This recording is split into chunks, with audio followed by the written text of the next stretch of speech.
Let's talk as professionals here. Sorry for the pause. I'm just scanning what's going to keep me alive. So I know who killed him. And the only person who is overtly giving theories as to who killed him publicly is Candace. The reason Candace is breathing is because she is a woman and because she is black. And the people in charge have thought, they've concluded, you know what, let a black woman scream. Most people will, even if they listen to her, it's a black chick and we're just going to let her scream into the air and we'll just put it down to black female hysterical actions. We'll just put it down to that. You think that's it? Yeah. We'll get some bots on Twitter and we'll get everyone to call her crazy and we'll pretend she's hysterical and we'll push all of this narrative that she's nuts with some paid influencers and we're going to get everyone to call her crazy, even if she's right on the fucking money, even if she gets it perfectly right. Even in one of her episodes, if she describes it perfect, we're just going to convince everyone she's nuts because she's a black chick and we can convince people that she's just hysterical, like the Walmart ran out of fucking cocoa butter and she's mad. So let's just do that. If you're a man in a sharp suit like yours, or if I put a suit on and I sit there and I break it down in a very logical, there still is that degree of misogyny in the world where a man is taken a little bit more seriously with some things. And then if you get it directly on the money with a different tone and they can't really call you crazy, if you don't give them the second life, if you don't give them an easy layup, well then you pay. When Andrew Tate froze mid-sentence, the internet went silent because the moment he whispered, "I know who killed him," everything changed. His eyes scanned the room like he was checking for the person who might silence him next, a man who built his empire on fearlessness, suddenly choosing every word like it could cost him his life. And that hesitation, that calculation, that quiet terror sparked a firestorm. If Tate truly knows who killed Charlie Kirk, then someone powerful doesn't want that truth spoken, and Tate looks like he's already feeling the pressure. If you're listening to this right now and you scroll past without subscribing, you might be doing exactly what this moment counts on: forgetting. Forgetting how easily truth slips through our fingers, forgetting how quickly a lie can grow legs, forgetting that silence is also a choice. Because today, we are not here to chase gossip.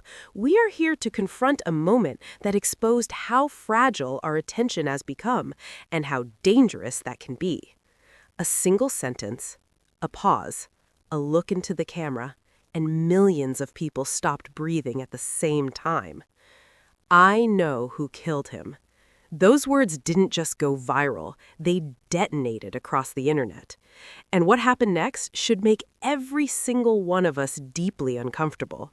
So before this continues, before the noise swallows this too, subscribe to this channel. Not because we're chasing numbers, but because this kind of content only survives if people choose to stay. And what you're about to hear deserves to be remembered. This is not a rumor recap. This is not entertainment. This is a documented breakdown of how one moment exposed a massive crack in the way we consume information. A viral clip surfaced featuring social media figure Andrew Tate. In it, he appears calm, measured, careful, too careful. He pauses. He scans the room. He looks straight into the camera and says he knows who killed conservative commentator Charlie Kirk. Then he stops, as if he said too much, as if the air itself became dangerous. "I'm choosing my words carefully," he adds. "I'm just scanning what's going to keep me alive." That's all it took. Within minutes, clips were reposted. Within hours, headlines exploded. Within days, millions of people believed something that wasn't even true. No report, no confirmation, no event. Yet the claim spread faster than facts ever could. And if that doesn't shake you, it should. Because what happened next wasn't about Andrew Tate, it wasn't about Charlie Kirk, it was about us.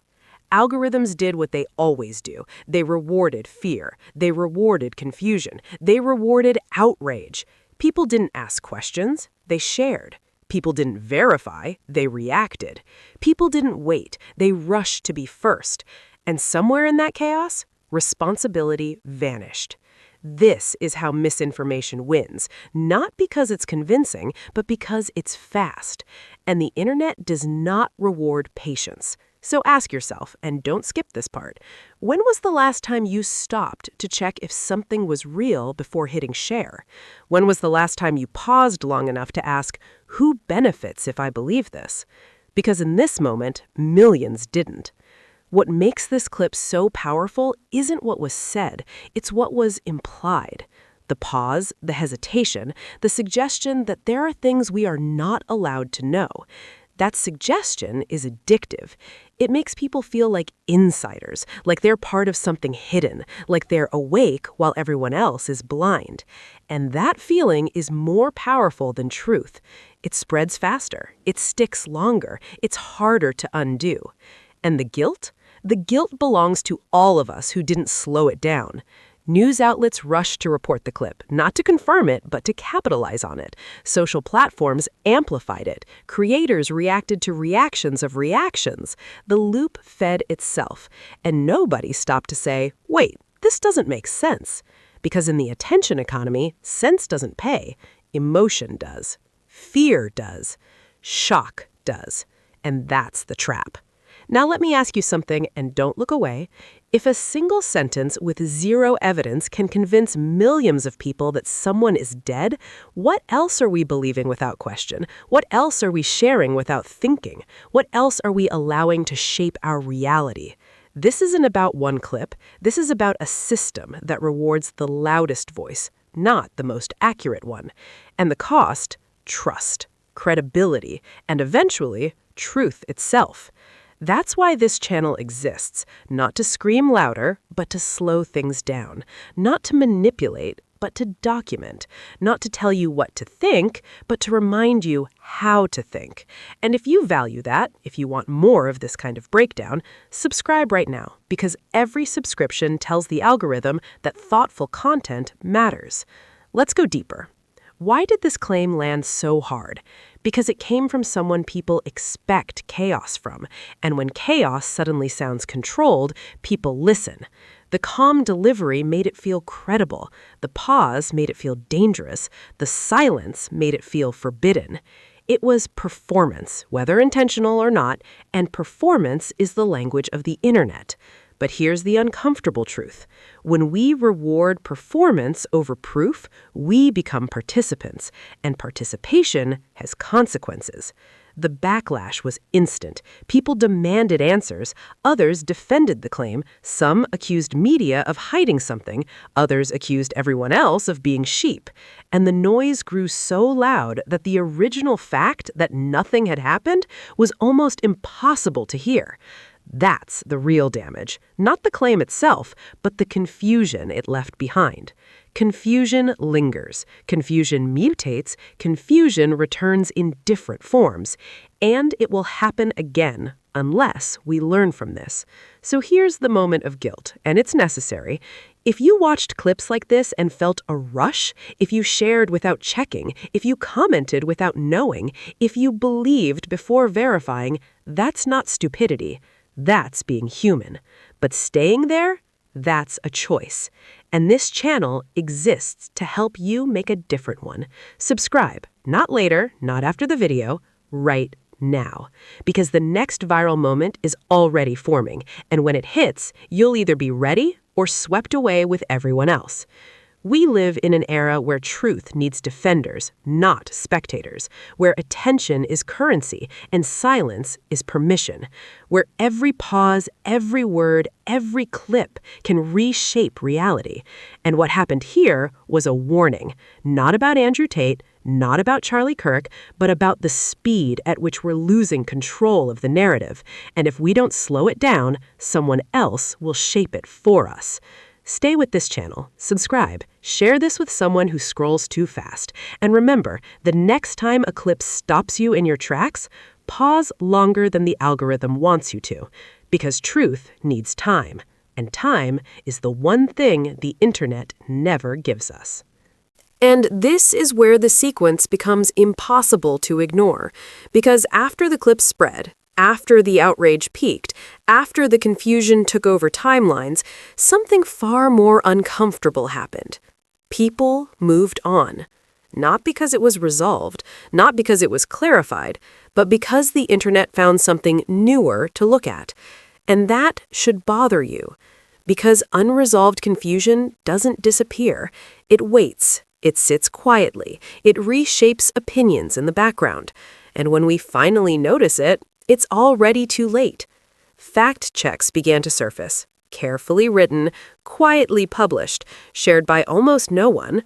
Corrections never go viral. Clarifications never trend, and responsibility never gets the same attention as outrage. And that means something very serious. By the time the truth shows up, the damage has already been done. Think about that. Millions saw the clip. Millions felt something, but only a fraction ever saw the reality. That imbalance is the real danger. The media tried to clean it up, gently. Headlines shifted from shock to explanation. Words like claim, suggestion, misinterpretation began to appear. But the emotion had already been planted, and emotion doesn't care about updates. And here's where the guilt hits hardest. Every single share, every comment, every reaction, even the angry ones, fed the machine. Every time someone said, "This is crazy," the algorithm heard, "Keep showing this." Outrage is still engagement. Disbelief is still fuel. And that means even the people who knew better helped spread it, including you, including me. That's not an accusation. It's a mirror. Now, ask yourself this. If a moment like this can manipulate millions without proof, what happens when someone actually wants to mislead you? What happens when the pause is intentional, when the implication is calculated, when the timing is perfect? You don't need a lie anymore. You just need a suggestion, and we've trained the internet to reward it. That's why you can't just watch content like this and move on. That's why this channel matters. Because someone has to slow the moment down. Someone has to connect the dots. Someone has to remind you that attention is power, and you're giving it away every time you scroll without thinking. So if you're still here, if you're listening to this instead of skipping ahead, you already understand something most people don't. And that means you belong here. Subscribe now. Not for entertainment, but for awareness, because awareness is the only thing that breaks the cycle. The Andrew Tate clip didn't create chaos. It revealed it. It revealed how fragile our sense of certainty has become, how quickly we replace questions with conclusions, how easily we let emotion do the thinking for us. And the scariest part? We're getting used to it. We're getting used to living in half-truths, in suggested realities, in emotionally charged fragments that feel real enough. And when everything feels real, nothing has to be true. So let me say this slowly. If you want to be harder to manipulate, if you want to stop being pulled by every viral wave, if you want to understand what's really happening behind the headlines, subscribe to this channel. Because the next moment is coming. It always is. And the only question is whether you'll recognize it or repeat it. The sequence ends where it began, not with a statement, not with a clip, not with a headline, but with a choice. To pause, to think, to verify, to stay. And staying is the hardest part. So stay with us, subscribe, turn on notifications, and remember, the loudest moment is almost never the most important one. The quiet moments, the ones we break down here together, those are the ones that decide what we believe tomorrow. And tomorrow is being shaped right now.